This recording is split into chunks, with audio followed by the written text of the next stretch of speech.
And just say why this interview. Well, I thought it was a great occasion to have you here, and I didn't think primarily of the talk we're doing and in connection but with your position in the efflux, because for us, at least for me, efflux has been or is still a very important part of the art world. And we can't hide, or I can't hide, that actually I look upon it as a very important kind of media part of the art world. So could you just how did you end up in efflux, and how did that happen? How do you look upon it? I mean, I'm curious. Yeah. I mean, I should say that. Okay, I should say that for me, I started with efflux in 2008. So basically, with the beginning of the current string of publishing initiatives we do. So with the beginning of Efflux Journal and the book series with Sternberg Press. So my role there is mainly as an editor, but although I have many things that I could say. It was started by who started it? It was started by Anton Vidocla. So he's the one who is the one to talk about the efflux as a total enterprise. Before 2008, my main exposure to efflux was basically the same as yours. You were part of the network. You got the information. Yeah. I mean, I think we first found out about it when I lived in Cairo in 2002 or 3, when a friend who was a curator there did a project for public buses there. So it was a curated project where she got advertising on crappy Cairo public buses, bought advertising and basically handed it to artists and said, like, take the advertising space and just do with it what you want. And the buses just went around the city and did what they did. So it was a curated project. So the only document or kind of index or record of this thing ever happening was the press release. And so Efflux distributed that. I think even they wanted to support this fledgling initiative in Cairo, doing a project that no one will ever see, and distributed the press release. So in a way, there was a mark that this thing actually happened, when otherwise even the artists wouldn't have seen their own works. And what did you do in 2008? You were an artist, or you were a writer? I was at the time a writer, and I was doing graphic design and music things. And in New York, or in New York? Yeah, I had just moved to New York from Cairo, I think, in 2 or 3 years earlier. I started working on the journal, Efflux Journal, and then a series of books with Sternberg Press. Now it's almost now it's like 8 years or so since then. You worked with Sternberg as well, so. Yeah, we publish a series of readers together with Sternberg. Now we have a new collaboration of books together with University of Minnesota Press. They are focused on historical writing, on writing on art history that is relevant to the era of contemporary art. So this strange kind of reprints or sort of. They're mostly original. Yeah, even in the journal, it's. I think we do. It's all commissioned. It's all original. But what is your feeling about the efflux thing? I mean, I probably have a kind of romantic feeling about that. But it changed the art world in a sense, didn't it, when it came around? Sure. Yeah, I hope so. Yeah, it did. I mean, from my experience in Cairo was that it was one of the only initiatives it was one of the only initiatives that made sense to me or to us there. So certain, moving from the U.S. to Cairo and being in this kind of milieu of artists who were working there and emerging and starting to appear on the international scene. There are not very many initiatives that don't see a conflict there. right? Who saw this kind of these movements as structural and as a part of just the way The conflict in the sense of power conflict between or different cultural centra, conflict, control. or, yeah. Mhm. I mean, now even still in New York, the mode of thinking about art is still based in a certain kind of American or Western provincialism, where the narrative of art is a certain kind of conceptual art, and then you have minimalism and conceptual art and this kind of. Anton's background, he's Russian originally, or he's Anton's Russian. So he had did that. That was his sort of idea, to have a kind of rhizome kind of view of. Maybe it also comes from. Yeah, maybe it comes a bit from this. Anton is Russian, and then Julieta Aranda, who is another one of the editors, is Mexican. Anton he moved to the U.S. in his teens, but he grew up in the Soviet Union. And then I'm American, but I have some Chinese background. Stephen Squibb, who is a new editor who just joined us, he is American, but there is definitely a certain awareness, not of a kind of global character, but of many different kinds of sightedness or situatedness of works that maybe are not to be reconciled, but have to be seen. Mm-hmm. Yeah. I mean, it's fantastic. It must be a fantastic. You're speaking about history and looking back, and so it must be an enormously interesting archive to go back to. Say what happened in 2008, 2009. Right. Yeah, we are still working on that on the archive. Mm-hmm. This is to see what emerges, what comes out, or. Mm-hmm. Mm-hmm. Yeah, we need other people, I think, probably. And how has it developed? How is this? Has it branched out in surprising directions, or maybe that happens every day? I don't know. It's possible, yeah. I mean, the journal is the publishing initiatives now are moving in very different directions from before. I mean, last summer we had this kind of completely wild super community project that we did at the invitation of the Venice Biennial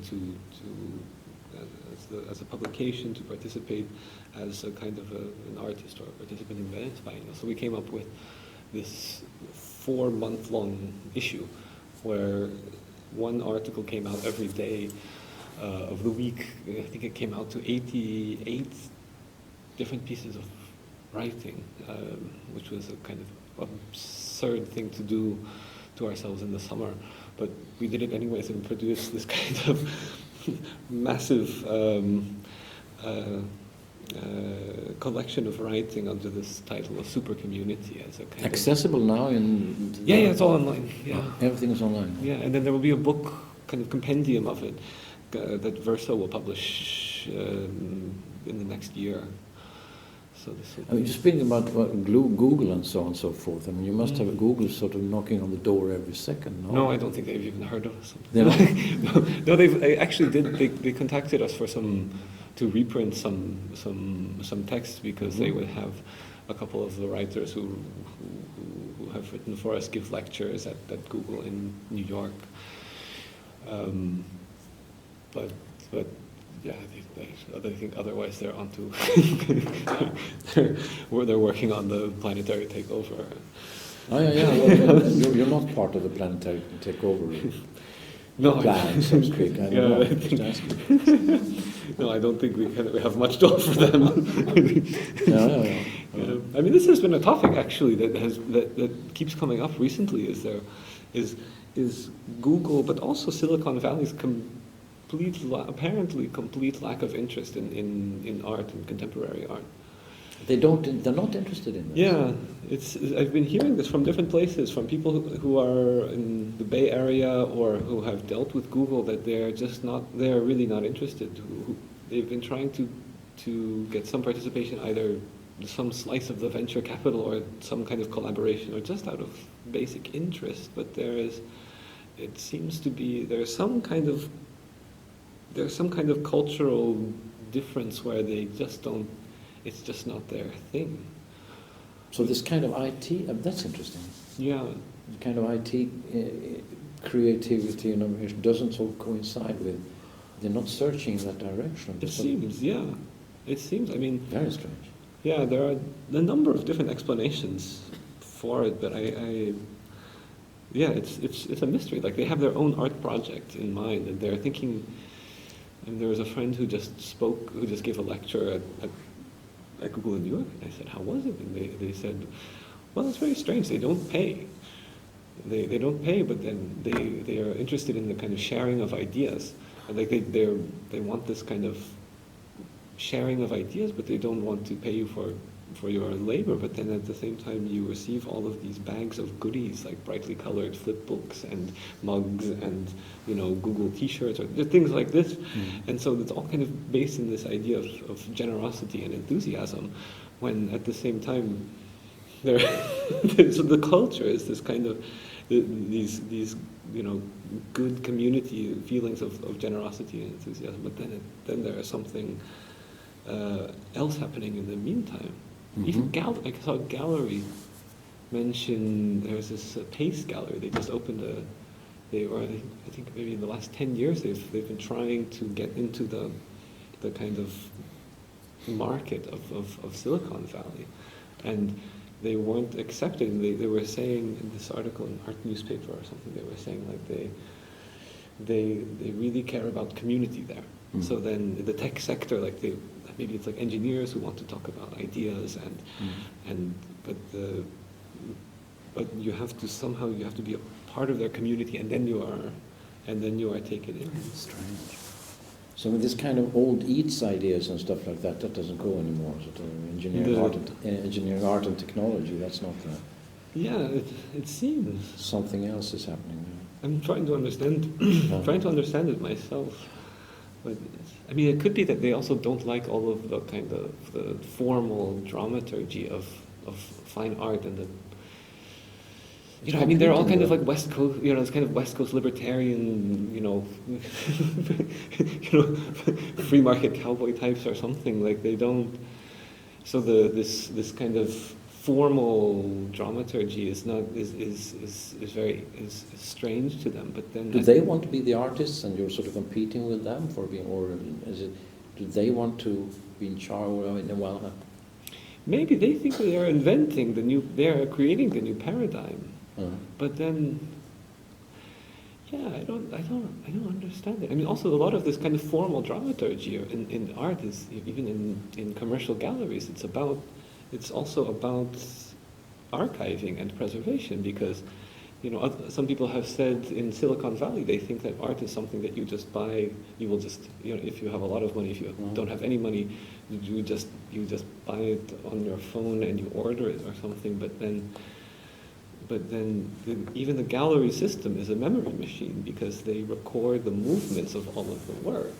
So they take for granted that there's a process of historical writing, even in sales. And in their paradigm, there wouldn't be any history, there wouldn't be any memory, so to speak. And I wonder. Yeah, I mean, if you buy a work like that, and you know, if it's like buying a work off of you know, when someone is selling you on the street, there isn't someone who is a kind of custodian who has to track its movements and record its movement as a historical artifact. That's the formality of it. It is a writing of history. Another thing which I'm tossing and stuff, but I'm thinking we are working now with a business school, a management school, several management schools as basis, for Isaac and Eric and Jessica sort of. What does just that fact? What do you think we should be interested in? What is do we have anything? Should we do something? I mean, you are the doer. You do lots of stuff. Setting up a whole. What would be good or interesting if we did with this kind of platform, sort of? Yeah. Yeah. Boy, I feel sometimes like I'm kind of out of options. and kind of like, and just kind of looking after the grave or something. Yeah. In business school, what is your focus in business school? Eric? I'm doing stuff about how organizations handle contradictory expectations. Oh. And the art world might be one good example of that. Mm-hmm. And then, Jessica? Yeah, I'm doing a master within marketing and media management.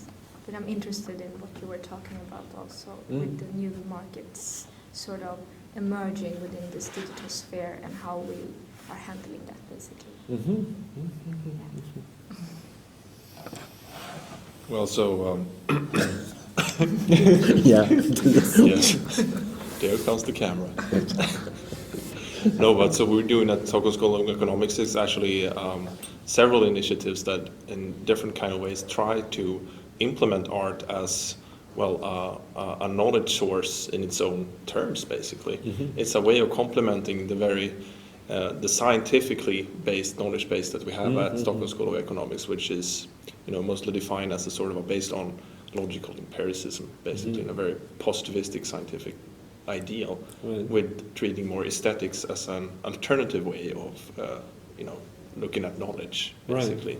So the way we're doing it is basically through exhibitions, which this is one of the examples where an artist such as Goldin and Seneby is actually working directly towards our institution, and it's like closing up on topics regarding, for example, finance and magics and strategies of withdrawal, for example.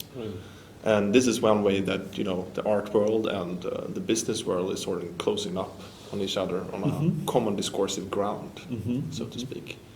And we can see that moving because, as you were talking about, here in Sweden, for example, we had this great experiments by trying to merge art, for example, with technology, like you investigated for example, for Bill Cleaver, for example, Rauschenbergs and other guys.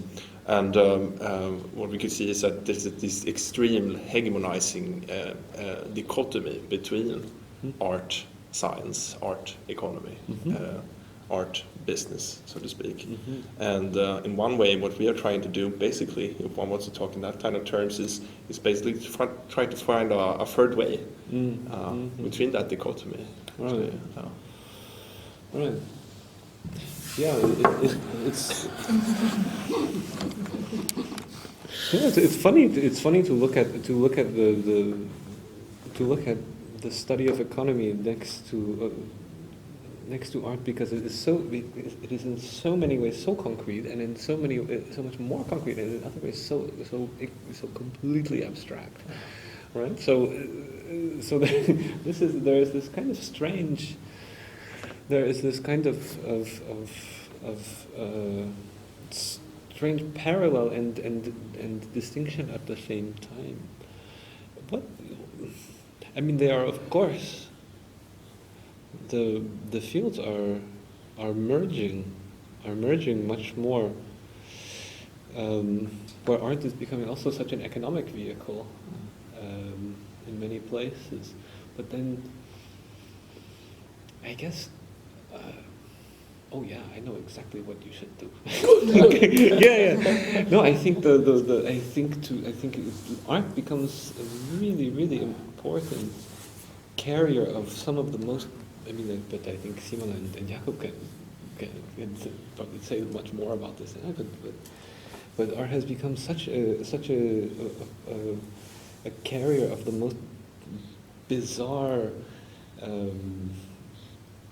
Of the most bizarre new kind of mutations of markets now, and the way that they interact with cultures. One thing that has been really strange to me recently was this situation in Beirut over the past year, where it combines many different kind of factors, but there was this thing, and now that's something I probably don't want to be on record explaining, but I can't resist. Like starting in the summer, there was a huge garbage crisis, where it was called the Sukin. Sukin is They are the company who in charge of, private company in charge of dealing with waste in Beirut, charged or in Lebanon in general, and they have they were contracted by the government for some amount of money that was never public knowledge, for probably a deal between friends or something like that. But they had found a landfill, and the landfill took something like had a capacity of 2 or 3 megatons. But after they had filled it up to about 23, 24 megatons, like obscene quantity, the residents of the neighborhood who were getting sick from the trash, they started to block the trucks. So they couldn't dump there anymore. And they couldn't pick up garbage because they didn't have any place to put it. So then, in the hot summer of Beirut, the streets are basically like a kind of a rupture or like a lesion in the society. Like the streets are just rivers of trash. People are living in their own trash. Around the same time in this summer, there was the beginning of new kind of shiny private art foundations opening up in the city. Most notably was a man named Tony Saleme, who is a kind of he's a retail tycoon, and he opened a space called Aishti Foundation, a nice building designed by David Adjaye, and to house his private collection. Very interesting work by Walid Rad. So he tried to commission a work by Walid Rad. Walid would not accept to participate, however, but he did accept to do a work inside of the storage facility, because for Walid these movements and changes are really, really important. So he doesn't want to be inside of, he doesn't want to be a part of it, but he doesn't want to be complicit, but he doesn't want to be to keep his hands clean like a kind of innocent virgin kind of, he still wants to be, he knows that these are very important structural changes, but then so he has to play a very delicate kind of game with this organization. Anyways, David Adjaye, building going up, private art collection. Beirut is basically producing young artists for these markets very, very quickly. And in the meantime, it came out that the family who run the Sukin company, they live in London. Of course, who wants to live in a place filled with trash, right? So the family who runs this trash company, they live in London. And they're, at least the daughter, she has her own art foundation. So she is a collector. The family collects art, and they fund also Chisenhale and Tate Modern, and so they are also art funders. So there is a very clear. Hito Steyrl is looking at this a lot, of course. This very close and almost where deeply corrupt money and art collections are basically somehow the same, more and more. So of course, there are many. There's a Bluetooth collection in London also, are known for weapons deal for producing weapons, non-lethal weapons they call them.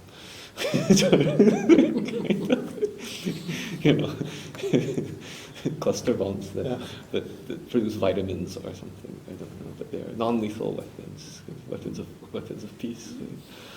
Yeah, many things like this just endlessly, and so it seems that there is some kind of other ghost economy happening here with this discovery of art as such an incredible new asset class of its own, with kind of exceptional qualities of its own. Emerging in this pile of shit, so to speak. Yeah. Sort of growing out of this compost comes the... Yeah, so extreme contradictions also, but incredibly beneficial ones for some people. And you're saying this is a relatively new kind of phenomenon. Is it It seems more and more. Yeah. 15 years, 10 years, or something like that? Yeah, and in the past few years, it seems to be becoming more and more of a vehicle where, yeah, I think they discovered also that what was it that I think it was Credit Suisse. They were convicted of they were advising clients on how to evade taxes on kind of offshore finance schemes, but using Art Basel Miami as the kind of lounge for that. Mm-hmm. Very interesting stuff. Absolutely.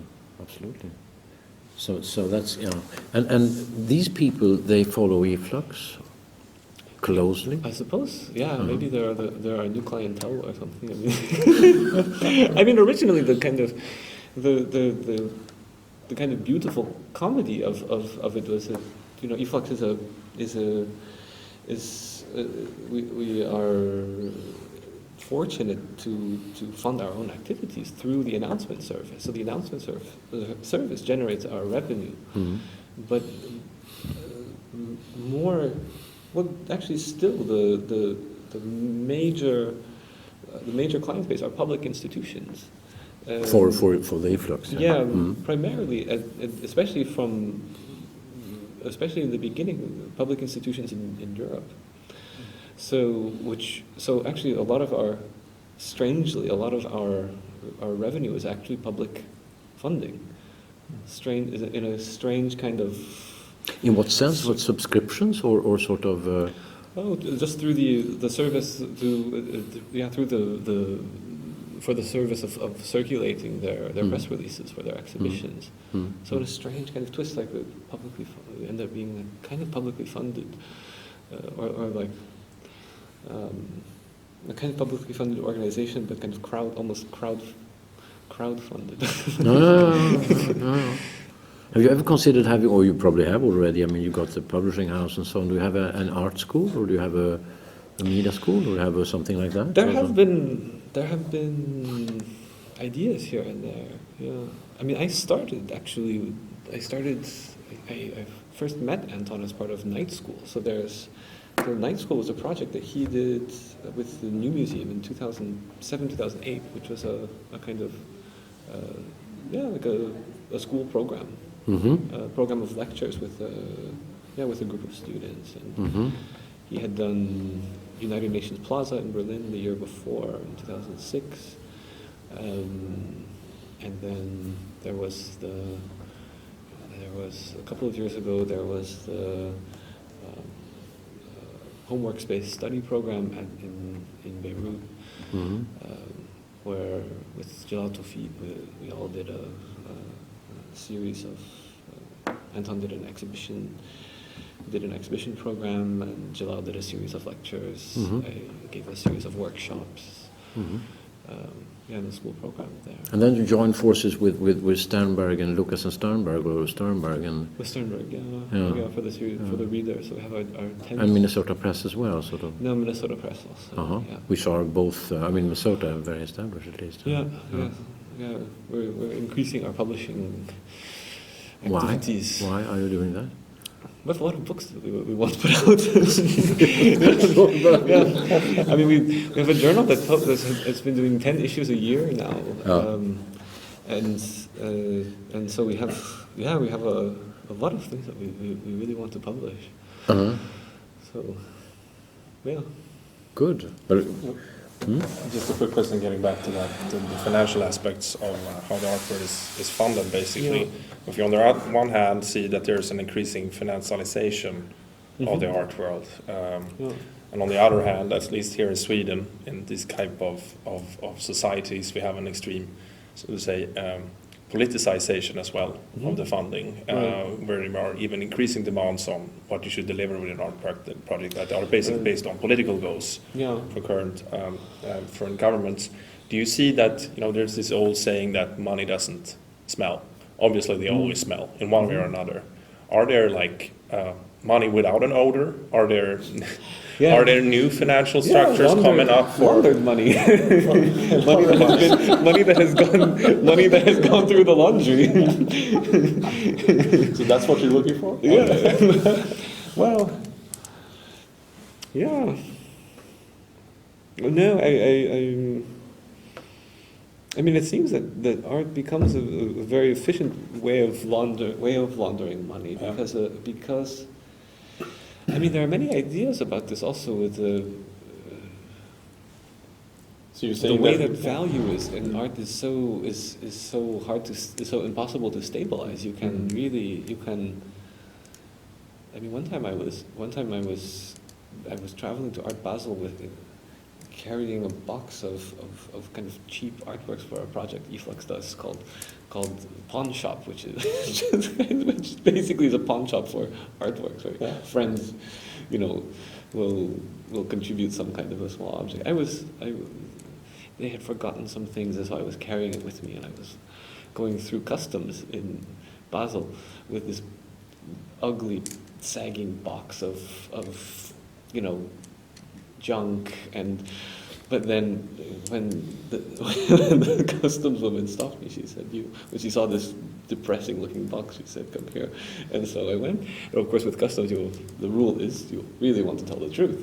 So I decided I would tell the truth. And she said, "Okay, open. What is inside this box?" And I said, "Artworks." And she said, and her eyes went wide. And she said, "Really? These are all artworks?" I said, "Yes, ma'am. That's what they are." And so she, "Please open the box." And she said, and I pulled out strangely a brick painted gold. It was a brick painted gold, and she said, "Is this an artwork?" I said, "Yes, it is." I was very honest. I said, "Yes, that is." And she said, "And what is the value of this artwork?" And I felt really like a deep Marxist. And I looked at it and I said, "It's a brick, painted gold. What is the value of this artwork?" You said it's an artwork. I said, "Yes, it is." He said, "What is the value of this artwork?" I said, "It's a brick painted gold." What do you mean, what is the value of it? He said, "You said it's an artwork." Well, yeah, it is, but it's a fucking brick painted gold. And then, she couldn't deny either. She couldn't deny anything. It was all true. And so she said, "Okay, we set this aside." And then the next one was a camera. It was a terrible 1970s camera. These were things that the artist had donated for the pawn shop. And she said, "What is this, an artwork?" And I said, "Yes, I'm sorry to say it is." And she said it was like an old camera from 70s or something. And she said, "What is the value of this artwork?" And then I was like, "Okay, I'll try capitalist now." And I said, "I don't know. Do you want an old camera? Price goes up. You don't want it, price goes down." What do you want? And then at that point she was exhausted and she just wanted to get rid of me. But it was, because the value is whatever, it's whatever it is. So you can use that. It's a kind of faulty registration system that can be exploited. Thanks, Brian. We'll try to do that.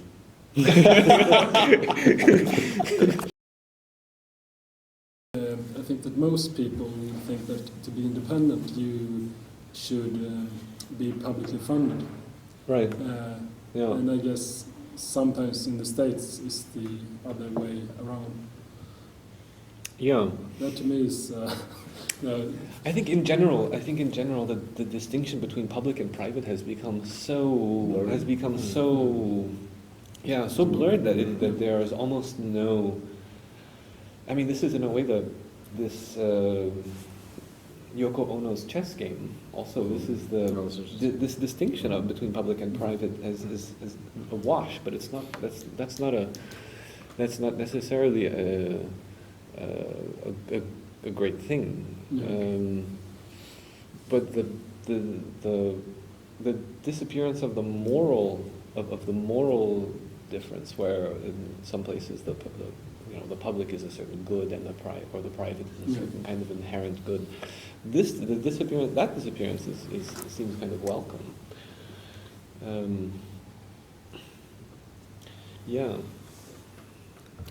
Sorry, what were you had?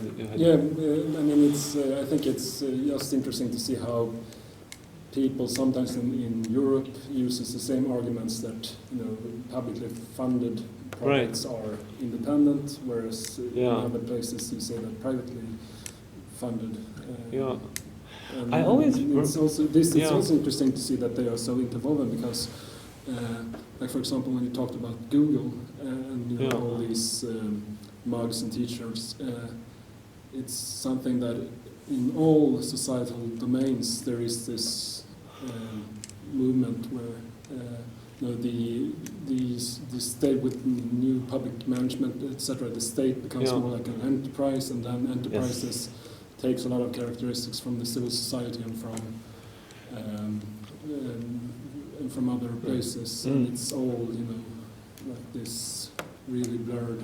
Yeah, I always remember with this that John Maynard Keynes was actually one of the main supporters of at the beginning of Arts Council England. So he was a very, very important figure. I think he may have had even a position, but he was definitely a very powerful kind of proponent of Arts Council England as a state funding structure. But he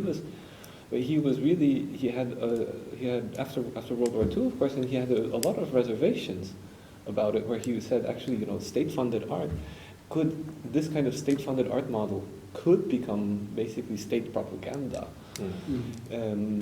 It could become state propaganda, and so, but we were going to try it.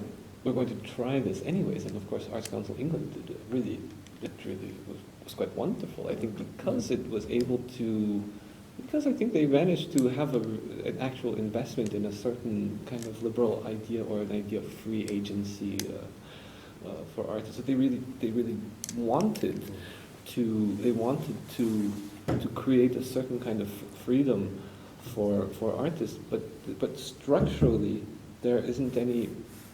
Structurally, there was, even though the will was there wasn't anything structurally to make it any more or less of a kind of like a propaganda wing of the state. So in another, with another kind of management, with other people running it, it could easily have become a kind of like a Russian model or something like that, like just a straight propaganda machine. Maybe now, actually, where now these more kind of idealistic projects, or that could operate with a certain amount of with a kind of a socially progressive idea in place. Now a lot of these things seem to be either marketized or brought closer to the actual functioning of power.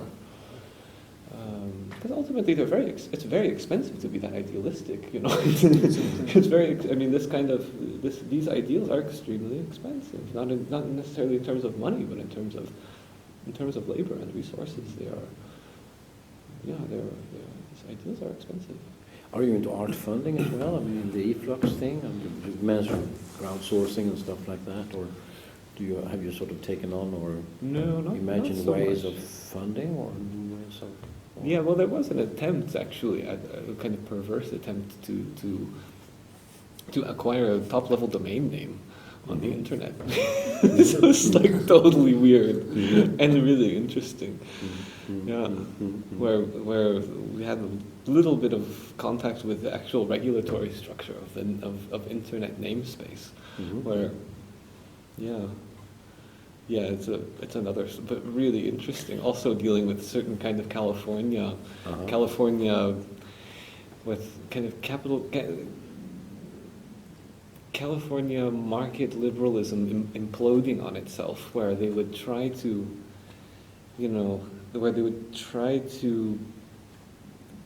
create a new kind of real estate for names, because of course now with .com became the standard, where you have these new companies called like ZZPW or some kind of, you have all these new initiatives started, but the name is unpronounceable, like it doesn't exist in language, because the namespace is overpopulated. So they started to basically try to create a new currency for it, but they've been trying this for a while with like .eu or .biz or these things, but the thing is that when they create these things, they don't regulate the name structure, right? So with like .gov, you always know it's US government. With .edu, you always know they have an accreditation system. You always know edu is always, always, always a proper educational institution, right? It is a real, and you have this kind of trust.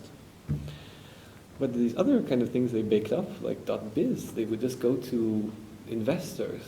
They would speculate on these things and just kind of squat them with you know, hedge funds. They would acquire the name, and hoping that they could sell it off to whatever the name pointed to. You know, EU, maybe they can sell it all to Brussels, you know. But then but then Brussels never comes knocking, and then the thing just becomes useless, and it's just bought for people get it for whatever kind of silly reason. So there was an influx domain sort of that you. Yeah, we wanted .art. Yeah, but then it was really interesting though to see how these things. So they community again. So they wanted to create a kind of communities. They wanted to see that the names would go to the communities that gave the names just basic semantic meaning in the first place. Not value, just meaning. Just meaning. Just so if you have .monkey, you will go to a monkey, not to the planet Jupiter or something, right? Just to maintain the basic kind of sane linguistic links. So, yeah, many people in the art field were really speculating and stuff like that, or no? Well, when the people started to find out we were doing this, they were really skeptical because they were really skeptical that eFlux would then be curating this domain. So for them it was a kind of like a Stalinist move, right?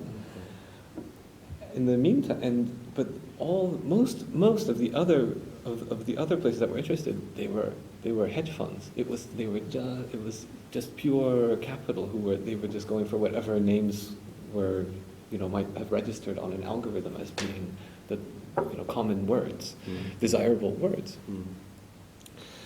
And many people said actually it would be better if it went to money because money is headless. So basically, like the money won't distinguish.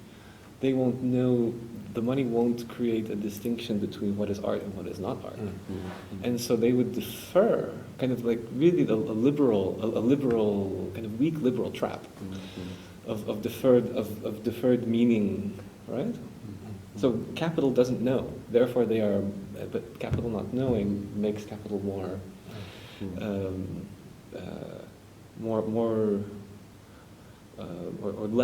less corrupt. But actually, what happened is that within ICANN themselves, there's also this kind of techno-libertarian idea.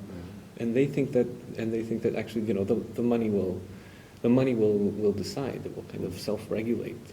The invisible hand will go to work and give and distribute these things as they should. But in the end, they become like .biz. They become actually they don't even become valuable. Like their value actually goes away. So they were forgotten. Yeah, they are vaporized or liquidated before they capitalized them. Yeah. Very interesting. I mean, Simon and Jacob has presented several projects to us where it's not the financial markets that are approaching the art, but rather the opposite. For example, the Robin Hood asset management. These guys are really interesting. Where they create these parasite algorithms that are actually tracking down the systems and strategies used by the financial institutions. They're making the trades, like a millisecond or a nanosecond or so before them, and we're snatching some of the cash in order to fund projects of their own. That's its actual strategy. And in one sense, I think it has one of the highest, it was ranked as the fourth highest had a best fund actually in Wow. terms of return on investment. I I saw think it that. had around 52% or something like that on ROE. And one thing is the same that Simon and Jacobs is using in that project, Zero Magic, for example, where they as well are mimicking actual strategies and reconstruct them, and then the art actually goes into the financial markets as well. And why do you think that not more? That's also an example of how the market is actually a very flexible organism or structure in that sense. So why aren't more artists taking control over the financial structures themselves? Because they want to keep their hands clean. Yeah, but Yeah. what's dirty about it? Money. Why? Well, I think Why is money dirty? Because like as a construction, it's basically a more efficient way of exchanging goods. Yeah. And the value of those goods doesn't necessarily have to be dirty. Yeah. I think. Why does money smell in art?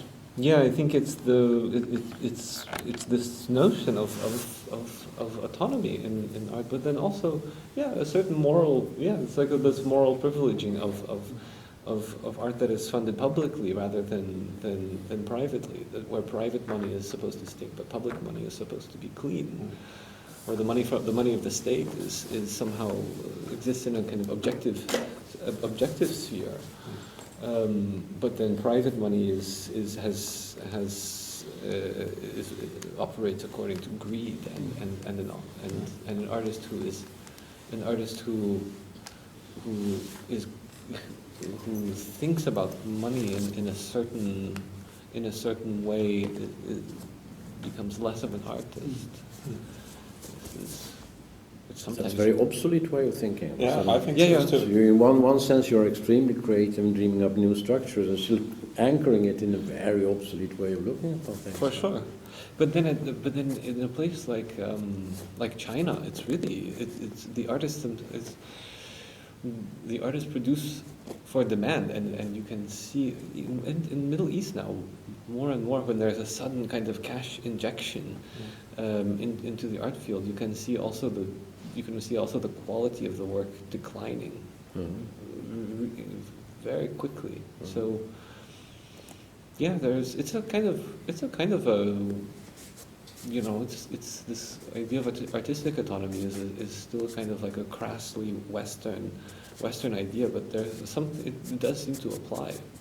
Also, there are certain things you can that the space and the autonomy that the public funding.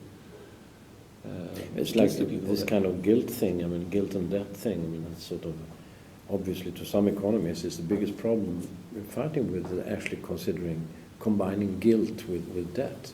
Right. And that is stopping, it's not stopping people from robbing each other, they do that anyway, but it's stopping some kind of cool analysis, reflection on the system and how to mend it and how to make it better, because you have this guilt factor always coming in. Sort of.